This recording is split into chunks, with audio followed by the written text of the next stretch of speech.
ഹരേ കൃഷ്ണ.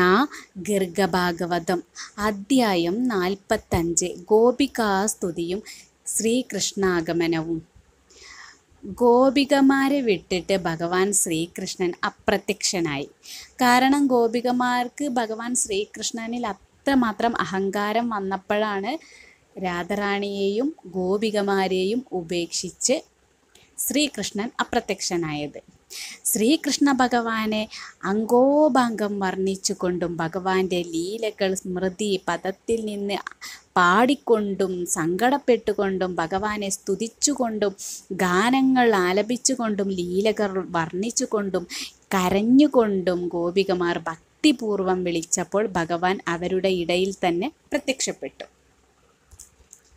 ഭഗവാനെ പ്രത്യക്ഷനായി കണ്ടപ്പോൾ എല്ലാ ഗോപികമാരും മതിമറന്ന് ആഹ്ലാദിച്ചു. എന്നാൽ ബോധരഹിതയായി കിടക്കുകയായിരുന്നു രാധാറാണി. ഭഗവാന്റെ വേണുനാദം കേട്ടിട്ടാണ് രാധാറാണി ഉണർന്നത്. അങ്ങനെ രാധാറാണിയെ സമാശ്വസിപ്പിക്കുവാനായി ചന്ദ്രാനന ഭഗവാൻ രാസക്രീഡയ്ക്ക് വേണ്ടി ഒരുങ്ങി നിന്നുകൊണ്ട് വേണുഗാനം പൊഴിക്കുകയാണെന്ന് പറഞ്ഞു. അത് കേട്ട് രാധ പ്രസന്നയായി എഴുന്നേറ്റ് വന്ന് പ്രിയതമനെ കെട്ടിപ്പിടിച്ചു. ഭഗവാൻ രാധാറാണിയുടെ കൂടെ വിഹരിക്കുവാൻ തുടങ്ങി. എത്ര ഗോപികമാരുണ്ടോ അത്രയും രൂപം ധരിച്ച ഭഗവാൻ അവരോട് കൂടെ രാസലീല ആരംഭിച്ചു. ഭഗവാൻ ഗോലോകത്തു നിന്നുള്ള തൻ്റെ രൂപം അവർക്കെല്ലാവർക്കും കാണിച്ചു കൊടുത്തു. അനന്തരം അവർ യമുനാ നദിയിലിറങ്ങി ജലക്രീഡ ചെയ്തു. പിന്നീട് ഭഗവാൻ അത് അവസാനിപ്പിച്ച് ഗോവർദ്ധന പർവ്വതത്തിലേക്ക് പോയി. കൈകളിൽ പങ്ക, ചാമരം, പാത്രങ്ങൾ, പൂച്ചെണ്ടുകൾ എന്നിങ്ങനെ വിവിധ വസ്തുക്കൾ ഗോപികമാരും എടുത്ത് ഭഗവാനെ പിന്തുടർന്നു. അവരുടെ ഇടയിൽ ഭഗവാൻ വേണുഗാനം ആലപിച്ചുകൊണ്ട് നൃത്തം വെച്ചു. അവിടെ വെച്ച് ഭഗവാൻ രാധയെ കൺമഷി, പുഷ്പമാല മുതലായവ ഉപയോഗിച്ച് അണിയിച്ചൊരുക്കി. രാധയും കൃഷ്ണനും തന്നെത്താൻ ചവച്ച താമ്പൂലം അന്യോന്യം മാറി മാറി ചവച്ചു. ഭഗവാൻ തനിക്ക് ഏറ്റവും പ്രിയപ്പെട്ടവനാണ്. പിന്നീട് ഭഗവാൻ തനിക്ക് ഏറ്റവും പ്രിയപ്പെട്ട പത്മാവതി തുടങ്ങിയ ഗോപാംഗനമാരുമായും ശൃംഗാല ലീലകളാടി. പിന്നീട് ഭഗവാൻ കദളീവനത്തിൽ പോയി അവിടെ വെച്ചും രാസലീല നടത്തി.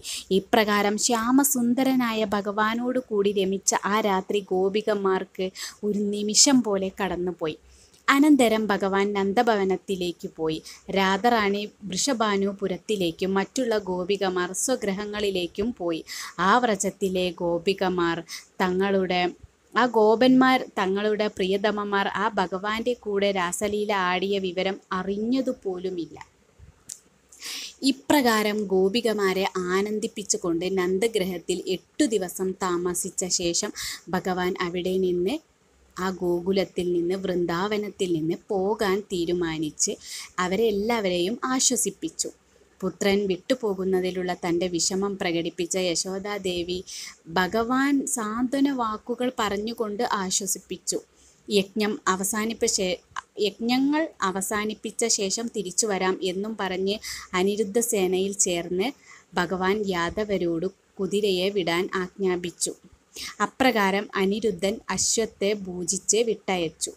അനിരുദ്ധൻ തുടങ്ങിയ എല്ലാ യാദവന്മാരും ഭഗവാനും നിറകണ്ണുകളോടെ നന്ദഗോപരെ നമസ്കരിച്ച് ചൈത്രമാസത്തിൽ ദ്വാരകയിൽ വെച്ച് നടക്കുന്ന യജ്ഞത്തിലേക്ക് ക്ഷണിച്ച ശേഷം, അതായത് ചൈത്രമാസത്തിലാണ് ദ്വാരകയിൽ വെച്ച് ആ യജ്ഞം അശ്വയജ്ഞം നടക്കുന്നത്, ആ യജ്ഞത്തിലേക്ക് വൃന്ദാവനത്തിലെ നന്ദഗോപരെയും എല്ലാവരെയും ക്ഷണിച്ച ശേഷം വാഹനങ്ങളിൽ കയറി മധുരയിലേക്ക് ദ്വാരകയിലേക്ക് യാത്രയായി. ഹരേ കൃഷ്ണ.